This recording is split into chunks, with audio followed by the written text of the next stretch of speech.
रामायण कोई काल्पनिक घटना नहीं, सच साबित करते हैं। आज हम आपको इस वीडियो में बताएंगे कि रामायण कोई काल्पनिक घटना नहीं, ये कोई मनगढ़ंत कहानी नहीं, बल्कि ये सब घटना घटी थी। इसके कुछ पुख्ता सबूत भी हैं। जी हाँ, आज के इस वीडियो में हम आपको 21 तथ्य बताने वाले हैं जो आज भी मौजूद हैं। चलिए दोस्तों, कहानी शुरू करते हैं। दोस्तों, कहानी शुरू करने से पहले मैं आप सभी से जानना चाहती हूँ कि क्या आप मेरे चैनल पर नए हैं? अगर हाँ, तो आप मेरे चैनल आध्यात्मिक कहानियों को तुरंत से सब्सक्राइब कर लीजिए, क्योंकि ऐसे ही धार्मिक पौराणिक कहानी कथाएं हम अपने चैनल द्वारा आप तक पहुंचाते रहते हैं। चलिए दोस्तों, शुरू करते हैं। रामायण कोई काल्पनिक घटना नहीं, बल्कि इसके पास हमारे पास 21 तथ्य यानी कि पुख्ता सबूत हैं। रामायण और भगवान राम से हिंदुओं की आस्था जुड़ी हुई है, लेकिन अक्सर ये सवाल उठाते आए हैं कि क्या सच में भगवान राम इस धरती पर जन्मे हुए थे? क्या रावण और हनुमान थे? हम उनको तो किसी के सामने नहीं ला सकते, लेकिन उनके अस्तित्व के प्रमाण को आपके सामने जरूर ला सकते हैं। भारत और श्रीलंका में कुछ ऐसी जगह हैं जो इस बात का प्रमाण देती हैं कि रामायण में ये बात लिखी जो है वो सब की सब सच है। पहली बात करते हैं कोबरा हुड केव की, जो कि श्रीलंका में मौजूद है। कहा जाता है कि रावण जब सीता का अपहरण करके श्रीलंका पहुंचा तो उसने सबसे पहले सीता जी को इसी जगह पर रखा था। इस गुफा पर हुई नक्काशी इसी बात का प्रमाण देती है। दूसरा है एक्सिस्टेंस ऑफ हनुमान गिरी। जी हाँ, यह वही जगह है जहां पर हनुमान जी ने भगवान राम का इंतजार किया था। रामायण में इस जगह के बारे में भी लिखा हुआ है। अयोध्या के पास इस जगह पर आज एक हनुमान मंदिर है। तीसरा है भगवान हनुमान के पद चिन्ह। जी हाँ दोस्तों, जब हनुमान जी ने सीता जी को खोजने के लिए समुद्र पार किया था तो उन्होंने भव्य रूप धारण किया था, इसलिए जब वो श्रीलंका पहुंचे तो उनके पैरों के निशान वहां बन गए थे, जो आज भी मौजूद हैं। चौथा है राम सेतु। जी हाँ, रामायण और भगवान राम के होने का सबसे बड़ा सबूत है समुंदर के ऊपर श्रीलंका तक बने इस सेतु के बारे में रामायण में भी लिखा हुआ है और इसकी खोज भी की जा चुकी है। ये सेतु पत्थरों से बना है और ये पत्थर पानी पर तैरते हैं।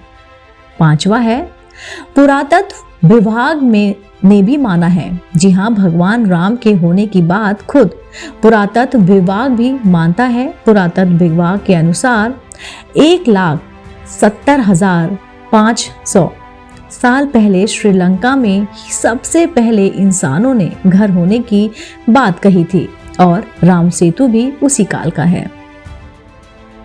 छठा है पानी में तैरने वाला पत्थर। दोस्तों, हम सभी जानते हैं कि जब सीता का अपहरण हुआ, जब रावण सीता माता को अपहरण करके ले जा रहा था तो राम जी बहुत चिंतित थे और उन्होंने हनुमान की मदद से वहां पर पहुंचे। कैसे पहुंचे थे? राम जी ने हनुमान जी से बोला था कि हमें सीता की खोज करनी है। हनुमान जी को पता था कि वहां पे एक बहुत बड़ा समुंदर है, वहां पर हर कोई नहीं जा सकता। उन्होंने क्या किया, उस पत्थर पर श्री राम का नाम लिखकर पानी में फेंकते गए और धीरे धीरे धीरे धीरे वो जो पत्थर था उसने पुल का रूप ले लिया। राम सेतु एक ऐसा पुल था जिसके पत्थर पानी पर तैरते थे। सुनामी के बाद रामेश्वर में उन पत्थरों में से कुछ अलग होकर जमीन पर आ गए थे। शोधकर्ताओं ने जब उन्हें दोबारा पानी में फेंका तो वे तैर रहे थे, जबकि वहां के किसी और आम पत्थर को पानी में डालने से वे डूब जाते थे। सातवां है द्रोणागिरी पर्वत। जी हाँ दोस्तों, युद्ध के दौरान जब लक्ष्मण को मेघनाथ ने मूर्छित कर दिया था और उनकी जान जा रही थी, तब हनुमान जी ने संजीवनी, जी हाँ, एक संजीवनी एक बूटी है, उसको लेने द्रोणगिरी पर्वत गए थे और उन्होंने संजीवनी की पहचान नहीं थी। उन्होंने क्या किया, उन्होंने पूरा की पूरा पर्वत ले जाने का निर्णय लिया। युद्ध के बाद उन्होंने द्रोणागिरी को यथास्थान पहुंचा दिया। उस पर्वत पर आज भी वो निशान मौजूद है जहां से हनुमान जी ने उसे तोड़ा था। 8वां है श्रीलंका में हिमालय की जड़ी बूटी। जी हाँ दोस्तों, श्रीलंका में उस स्थान पर जहां पर लक्ष्मण को संजीवनी दी गई थी, वहां हिमालय की दुर्लभ जड़ी बूटियों के अंश मिले हैं, जबकि पूरे श्रीलंका में ऐसा नहीं होता। और हिमालय की जड़ी बूटी का श्रीलंका में पाया जाना इस बात का बहुत बड़ा परिणाम है।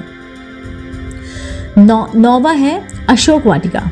जी हाँ दोस्तों, हरण के पश्चात सीता माँ के हरण के पश्चात सीता माता को अशोक वाटिका में ले जाकर रखा गया था, क्योंकि सीता जी ने रावण के महल में रहने से मना कर दिया था। आज उस जगह को हैगाला बॉटिकल गार्डन कहते हैं, और जहां सीता जी को रखा गया था उस स्थान को सीता एल्या कहा जाता है। 10वां है लेपाक्षी मंदिर। जी हाँ दोस्तों, सीता हरण के बाद जब रावण उन्हें आकाश मार्ग से ले जा रहा था, तब उसे रोकने के लिए जटायु आए थे। रावण ने उनका वध कर दिया था। आकाश से जटायु इस जगह पर गिरे थे जहां आज एक मंदिर है जिसे लेपाक्षी मंदिर के नाम से जाना जाता है। 11वां है टस्क हाथी। जी हाँ, रामायण के एक अध्याय सुंदरकांड में श्रीलंका की रखवाली के लिए विशालकाय हाथी का विवरण है, जिन्हें हनुमान जी ने धराशाही किया था। पुरातत्व विभाग को श्रीलंका में ऐसे ही हाथियों के अवशेष मिले हैं जिनका आकार आम हाथियों से बहुत ज्यादा बड़ा होता है। 12वां है कोंडाकड्डू गाला। जी हाँ दोस्तों, हनुमान जी ने लंका जलाने के बाद रावण भयभीत हो गया था। हनुमान जी ने दोबारा हमला ना कर दे, इसलिए रावण ने सीता जी को अशोक वाटिका से हटाकर कोंडाकट्टू गाला में रख दिया था। ये पुरातत्व विभाग को कई गुफा मिली हैं जो रावण के महल तक जाती हैं। 13वां है रावण का महल।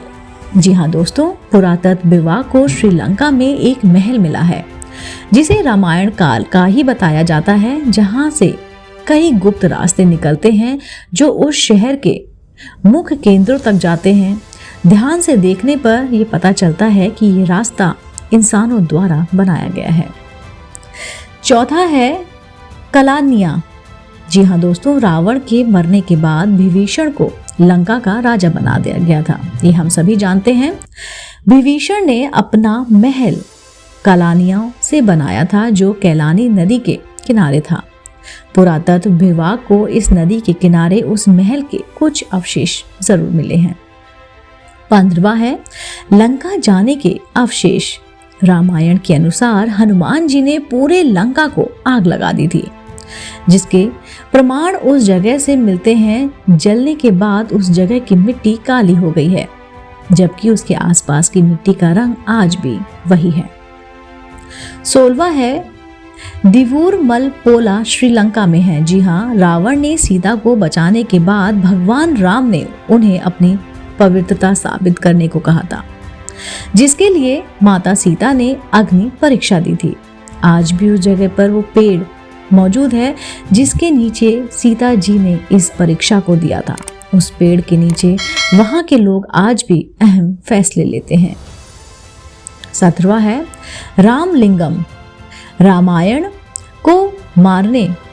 को मारने के बाद भगवान राम को पश्चाताप करना था, क्योंकि उनके हाथ से एक ब्राह्मण का कत्ल हुआ था। इसके लिए उन्होंने शिव की आराधना की थी। भगवान शिव ने उन्हें 4 शिवलिंग बनाने के लिए कहा। एक शिवलिंग सीता जी ने बनाया जो रेत का था, 2 शिवलिंग हनुमान जी ने कैलाश से लेकर आए थे, और एक शिवलिंग भगवान राम ने अपने हाथों से बनाया था, जो आज भी उसी मंदिर में है, और इसलिए ही इस जगह को रामलिंगम कहते हैं। 18वां जानकी मंदिर।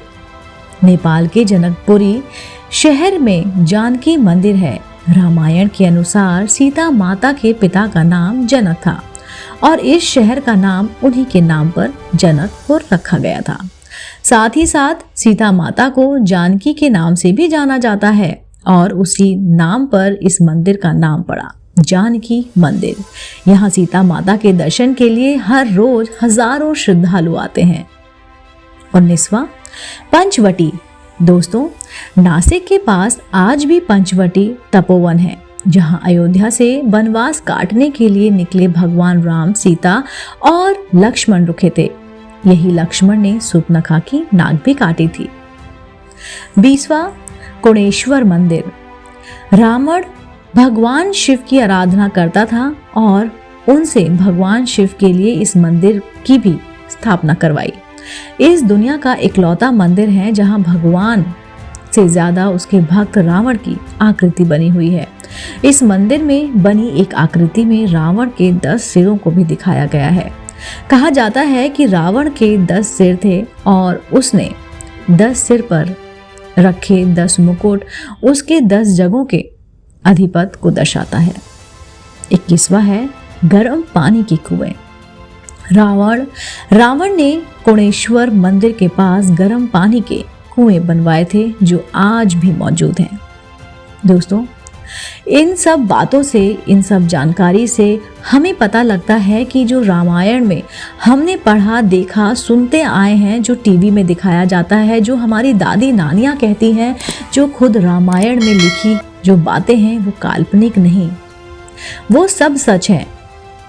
21 तथ्य जो सबूत हैं बहुत कम है।